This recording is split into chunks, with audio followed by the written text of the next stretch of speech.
নমস্কার দর্শক, আপনারা দেখছেন কবির সৌরভের ইউটিউব চ্যানেল। আজকে আবার একটি অত্যন্ত ঘটনাবহুল দিন। মুখ্যমন্ত্রী আজকে 16 তারিখ পূর্ব ঘোষণা মতো নেতাজি ইন্ডোর স্টেডিয়ামে বৈঠক করেছেন এবং ইমাম মুয়াজ্জিমদের নিয়ে যেমন বৈঠক করেছেন তেমনি আজকে বৈঠক করেছেন সচিব পর্যায়ে যারা আধিকারিক তাদেরকে নিয়ে। 30শে এপ্রিল কিন্তু দীঘায় অক্ষয় তৃতীয়ার দিন জগন্নাথ মন্দিরের উদ্বোধন হবে। কিভাবে সেই উদ্বোধন হবে, কিভাবে তার ব্লু প্রিন্ট হবে, সেই নিয়ে আজকে তিনি কথা বলেছেন। আবার ওয়াকফ আইন নিয়ে, সংশোধনী আইন নিয়ে কিন্তু একাধিক মামলা হয়েছে সুপ্রিম কোর্টে। এরকম একাধিক বিষয় নিয়ে আমরা কথা বলে নেব বিশিষ্ট আইনজীবী, আইনবেত্তা এবং সাংসদ শ্রী বিকাশ রঞ্জন ভট্টাচার্যের সঙ্গে। স্যার, আজকে একটা অত্যন্ত ঘটনাবহুল দিন।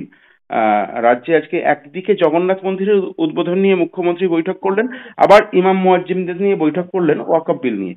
কি বলবেন স্যার আপনি?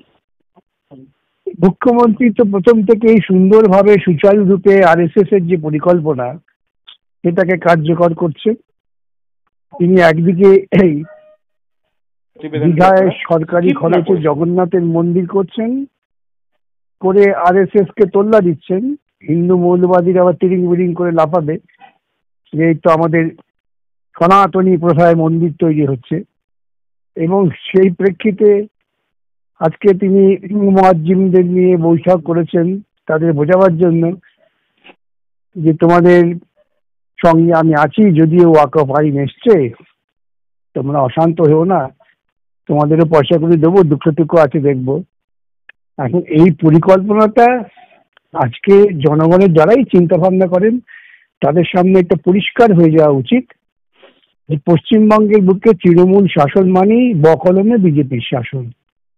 এই নিয়ে কোনো দ্বিধাদ্বন্দ্ব যাদের মধ্যে থাকেন, এক অংশের মানুষ তো মনে করছেন তারা প্রকৃতপক্ষে কিন্তু আরএসএস এর শাসনকেই প্রচ্ছন্নভাবে স্বাগত জানাচ্ছেন।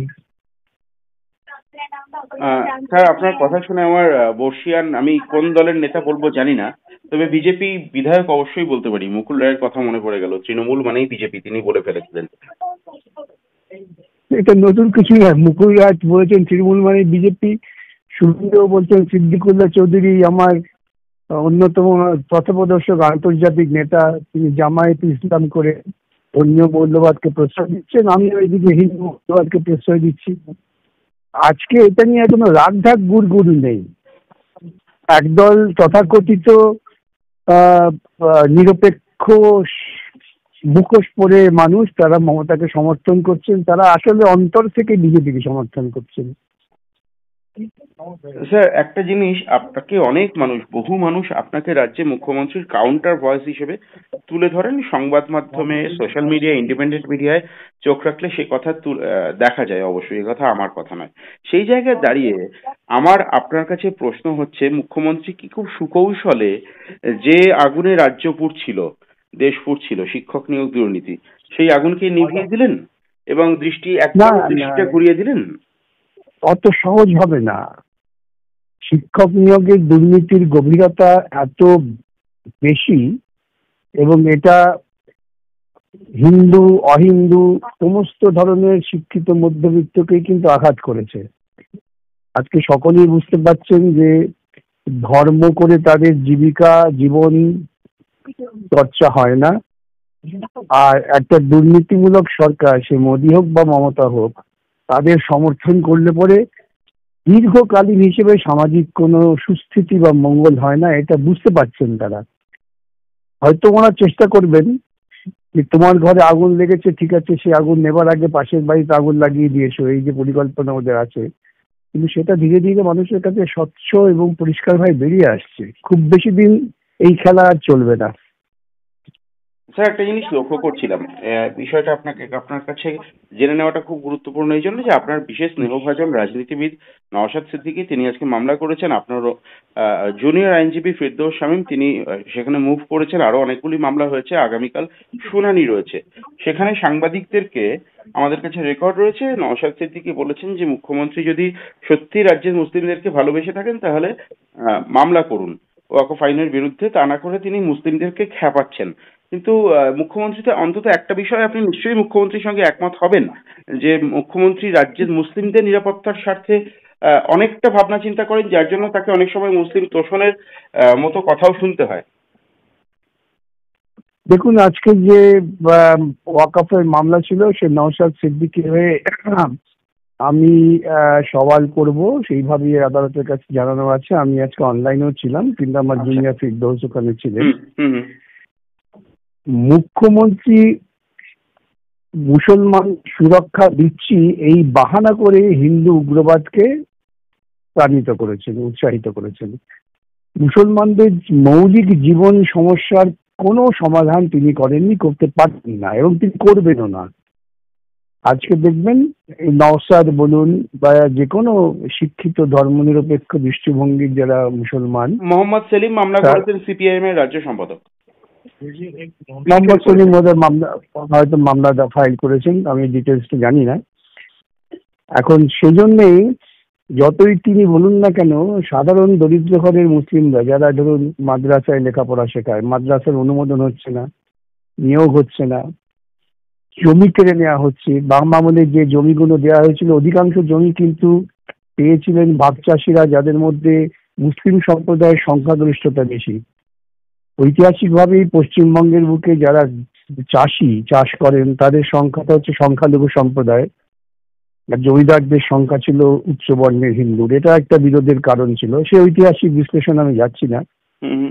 কিন্তু আজকে সাধারণ মুসলমান তারা বুঝতে পারছেন যে মমতা তাদের সুরক্ষা দিচ্ছেন না, মমতা তাদের বরং নেশাগ্রস্ত করে বাঘের খাঁচায় ঠেলে দিচ্ছেন। সেই বাঘের খাঁচা হচ্ছে উগ্র মৌলবাদ। স্যার, মমতা বন্দ্যোপাধ্যায় নিজে বলেছেন যে যে গরু দুধ দেয় তার সহ্য করতে হয়, এরপরেও আপনি বলছেন সুরক্ষা দিচ্ছেন না। আমি যেটা বলছি সেটা আপনারা সাংবাদিকরাও যদি ঘটনাক্রম বিশ্লেষণ করেন, যুক্তিসঙ্গত বিশ্লেষণ, সামাজিক দৃষ্টিকোণ থেকে, যেমন শিক্ষা, স্বাস্থ্য, জমির অধিকার, এই সমস্ত নিরিখে যদি বিচার করেন, তাহলে দেখবেন দিচ্ছেন না, বরং গরিব কৃষকদের জমি কেড়ে নেওয়া হচ্ছে, তাদের হয়ে আদালতে মামলা আমাকেই করতে হচ্ছে। কিন্তু গরিব কৃষকের জমিতে নোনা জল ঢুকিয়ে দিয়ে তিনি, তার দলের লোকেরা, গুন্ডারা সেই জমি দখল করে নেওয়ার চেষ্টা করছেন। এটা একটু সমীক্ষা করলে বোঝা যায়। এবং সেই জন্যই পশ্চিমবঙ্গের বুকে কৃষক আত্মহত্যার ঘটনা, যা ইতিপূর্বে কেউ কল্পনা করতে পারেনি, তা প্রচুর ভাবে বেড়ে গিয়েছে। এবং দাম মুসলিম দরিদ্র ভাগ চাষি, সবই তাই। কেন যুক্তবঙ্গের যদি আপনার ইতিহাসটা দেখেন, তাহলে দেখবেন যে এই অঞ্চলের যারা কৃষক, যাদের জমির সঙ্গে সম্পর্ক, অধিকাংশ হচ্ছেন মুসলিম সম্প্রদায়ের, আর জমিদাররা ছিলেন উচ্চ বর্ণের ব্রাহ্মণ সম্প্রদায়। বিরোধটা ওইখান থেকেই ছিল, সেই বিরোধটাকে আবার নতুন করে চাগিয়ে তোলার চেষ্টা করছেন এরা। স্যার, আমার আর দুটো মাত্র প্রশ্ন। প্রথম প্রশ্ন হচ্ছে একটা, যে মুখ্যমন্ত্রীর সুরক্ষার ছায়ায় তাহলে কারা রয়েছেন? আপনার বক্তব্য অনুযায়ী মুখ্যমন্ত্রী মুসলিমদের সুরক্ষা দিচ্ছেন না। শুভেন্দু অধিকারীরা তো দীর্ঘদিন ধরেই বলে আসছেন মুখ্যমন্ত্রী হিন্দুদের সুরক্ষা দিচ্ছেন না। আপনার মতে কাকে সুরক্ষা দিচ্ছেন?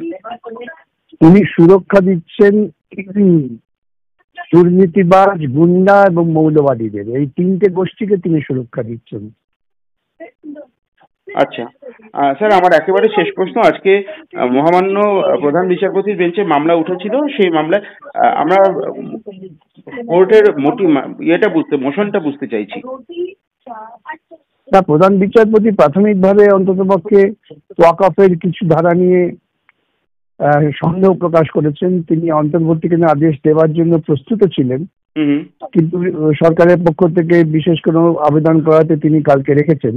আচ্ছা, লক্ষ্য করবেন প্রধান বিচারপতি আজকে কিন্তু আবেদনকারীদের সবাইকে শোনেননি। তিনি বলেছেন আমি 2-3 জনের কথা শুনবো যাদের মামলাগুলো উপরের দিকে ছিল, যেমন কপিল সিবাল, তিনি কিছু বলেছেন এবং সেই কথারই পুনরাবৃত্তি আর 2-3 জন কৌশলী করেছেন। আর বিশেষ কথা চিফ জাস্টিস শোনেননি, যেমন আমাদের অনেককেই শোনেননি, বলেছেন একই কথা হবে। তো সত্যি তো একই কথা, আইন একই রকম, আইনের চ্যালেঞ্জ। এবং সেটা শুনি তিনি সরকারকে অনেকক্ষণ শুনেছেন। অনেকক্ষণ শোনার পরেও কিন্তু তার প্রাথমিক ধারণা হয়েছে যে আইনটা যেটা বিবেচনা করতে হবে, নোটিশ তো ইস্যু করবেন বলেই দিয়েছেন, কিন্তু কোথায় কোথায় অন্তর্বর্তীকালীন আদেশ দেবেন সেটা নিয়ে আলোচনা হয়তো আগামীকালও হতে পারে। খুব গুরুত্বপূর্ণ তথ্য পেলাম আপনার কাছ থেকে। সময় দেওয়ার জন্য অনেক ধন্যবাদ।